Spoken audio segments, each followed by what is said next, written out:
දන්නවද මේ අත් 12ක් තියෙන දෙවි කෙනෙක් ඉන්නවා කවුද? කතරගම දෙවියෝනේ. එක අතකින් හරි උදව්වක් හම්බෙච්ච කවුරු හරි ඉන්නවද මෙතන? කතරගම දෙවියන්ගේ? ඉන්නවද? හාමුදුරනේ මට කතරගම දෙවියෝ ඇවිල්ලා මෙන්න මෙහෙම කරදරයක් වෙච්ච වෙලාවේ උදව්වක් කළා ගියා. ඉන්නවද? නෑ. අත් 12ක් තිබුණත් කතරගම දෙවියන්ගෙන් එක මතකින්වත් තාම අපිට උත්තර හම්බෙලා නෑනේ. හැබැයි කතරගම දෙවියන්ට බනින්න කිව්වොත් බයිනවද? නෑ. බයයිද නැද්ද? කතරගම දෙවියන්ට බනින්න බයයි.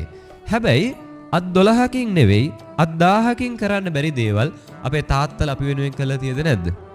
තියනවා. තාත්තට බනින්න බයයිද? ඒකට බය නැහැනේ.